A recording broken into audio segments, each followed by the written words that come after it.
Earl Jones, 6141 Pine Hill. I'm here to speak on a couple things. First thing I'd like to speak on is thank you to whoever had the common sense to do what was right and remove that from the agenda. We've seen you did that within a quick fashion after you've seen the response from your concerned residents. What concerns me is this isn't the first time that this council has tried to pull this trickery. Now, what I don't understand is why the new mayor would want to add that to the discussion. Out of all the things going on that my colleague, Mr. Bertel Butler, have said to you about mental health, drug issues, homelessness, that's what you guys want to start this second meeting off with your new mayor is, or we're going to start off with talking about limiting public comment. Why are you so against hearing what we have to say? I'll say it again. What are you all hiding? What are you all hiding that you don't want people to speak? The second thing I would like to say is concerned residents of the Pine Hill community called me and said that there was a terrible accident last Friday night where a man was on his skateboard going to the homeless shelter and he was struck by a vehicle and in critical condition where he had to be bay-flighted. The residents have also told me that there is no sidewalks or adequate lighting. And when the sheriff's office showed up, they said they had been talking to the city for quite some time to address this issue. Now, I know you own the cemetery next to my grandmother's estate. I know you own the Public Works Department. So whatever you own or whatever you can do, Peter, I would like you to personally look into this because you know of the Pine Hill community and you know my family. But what can we do? If we can spend $1.4 million on a dog park, I think we could put some sidewalks to improve public safety for the residents. Now, also, I hope that we don't visit this again with the public comment. I hope that you all look within yourselves and understand that the First Amendment of the Constitution gives us that right. And it seems that some of you are hell-bent on taking our rights.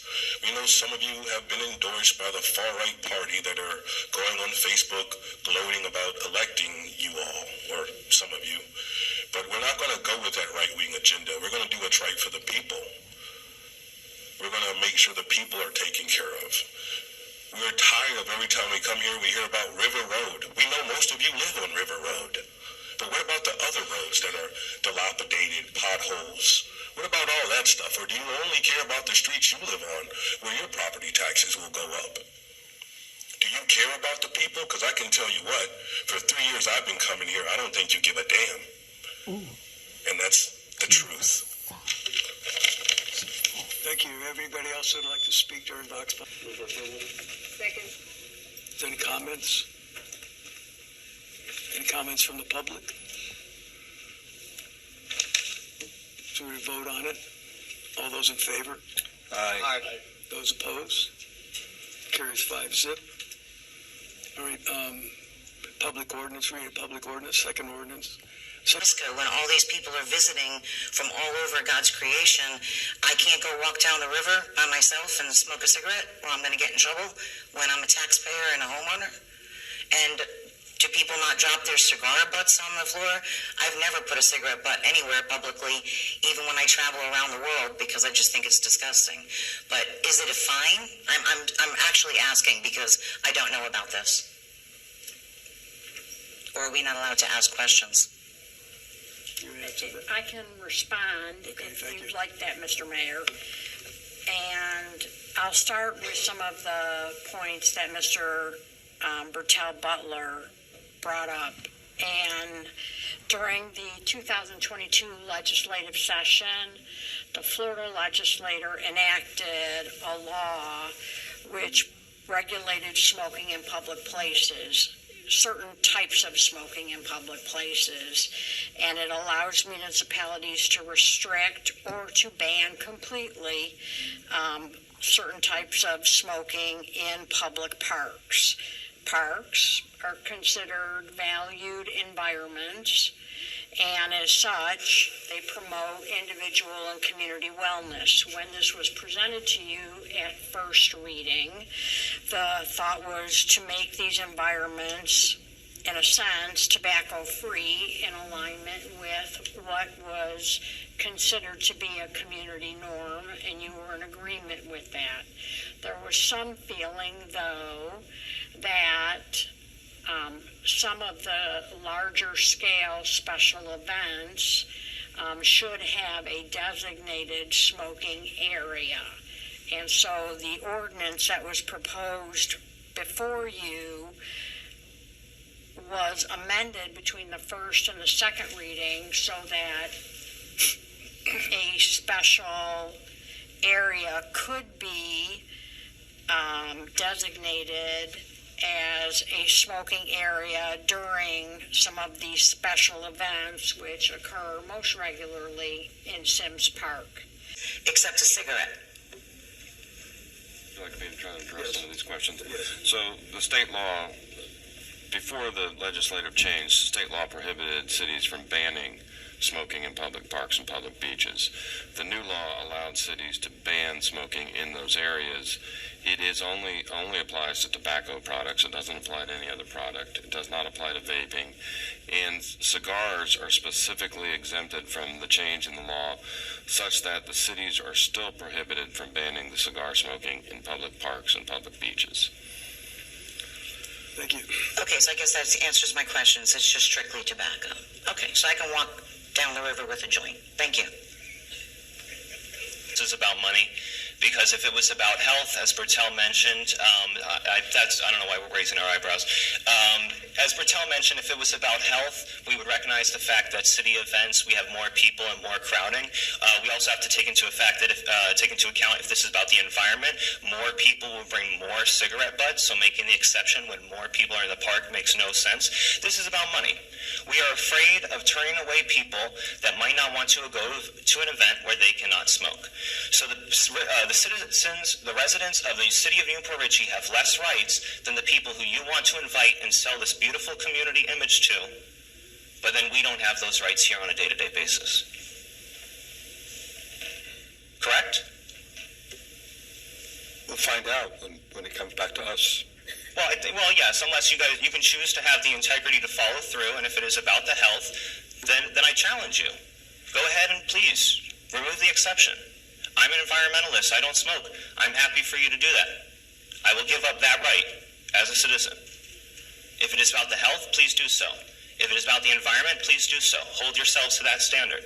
Hold yourselves to a higher standard than the state. That would be nice of Newport Richey for once.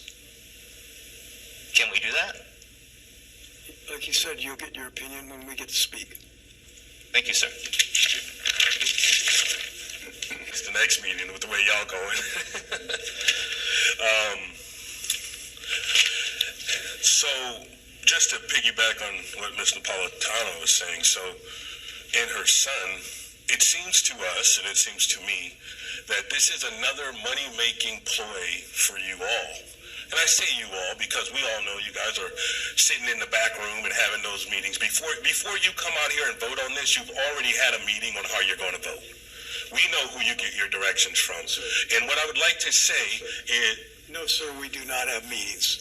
Yeah. It's a sunshine law. Yeah, We do okay, not well, have I meetings. reclaim my time, sir. I got my time. You'll have your time in a minute, I promise. Oh, my lamb.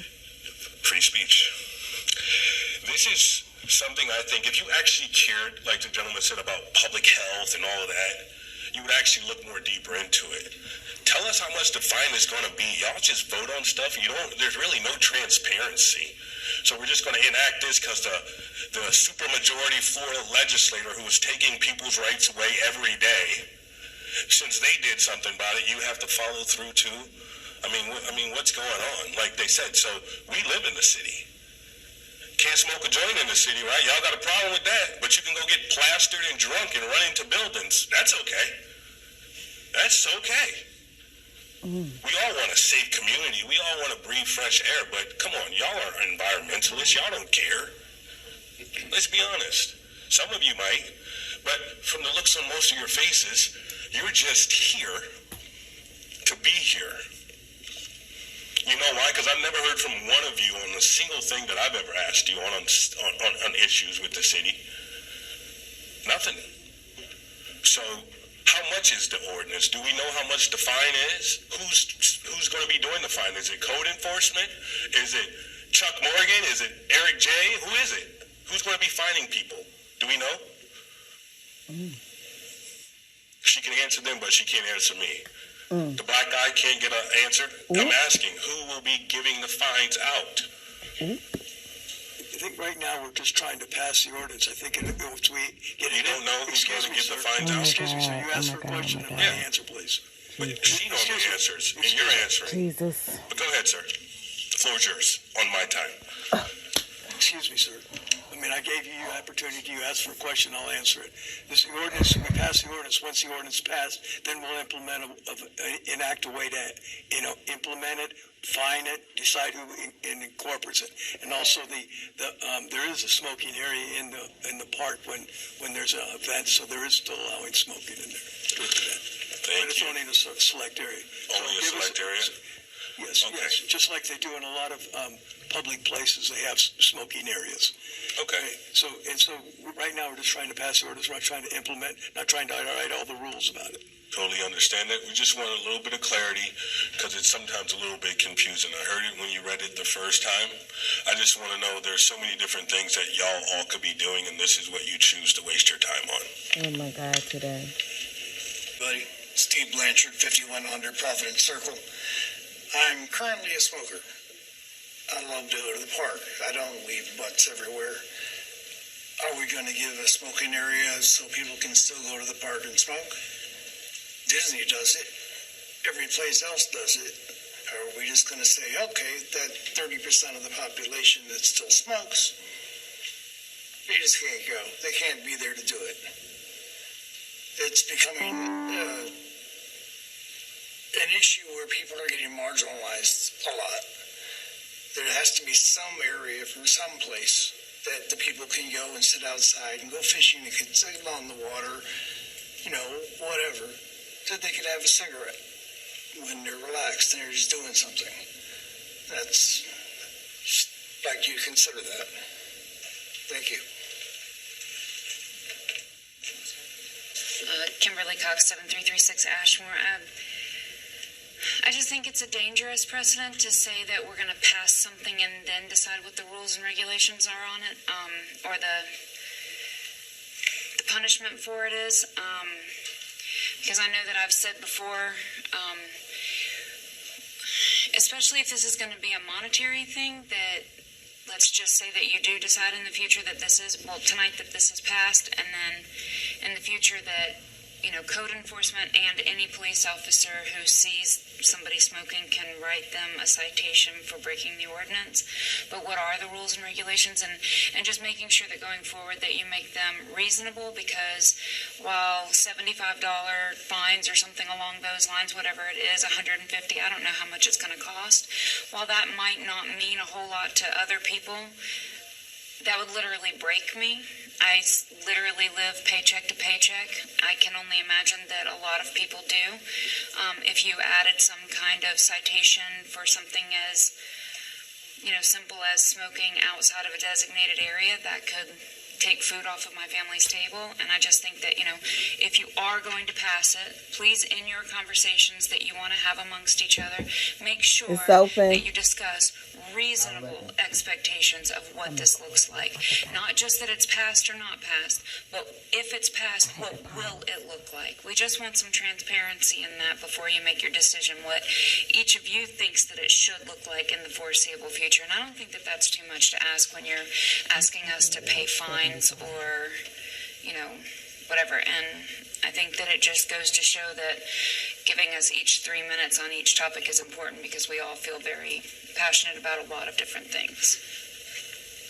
I'm a former smoker. I remember airports. I remember smoky airport smoking rooms when you couldn't smoke in the airport, but you could go into the smoking lounge, and you didn't even have to light up a cigarette, really, because it was easier than picking one off of the ashtray at the elevators, But the bottom line is, That's a good point, and I would entertain if anyone else did identifying an area.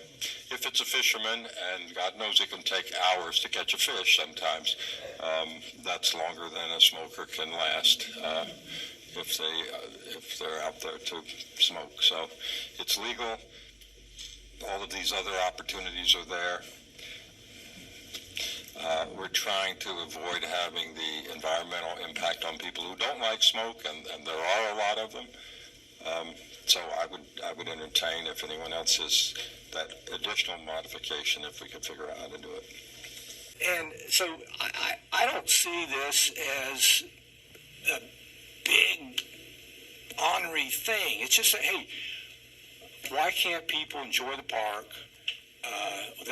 without being disrupted by the smokers? And particularly, and again, I think the designated smoking area, I can go along with that amendment, that where it makes sense. And I really think it maybe only makes sense, in Sims Park, because that's where the bulk of the people are. So for that purpose, I would be in favor of the ordinance, and I like the amendment.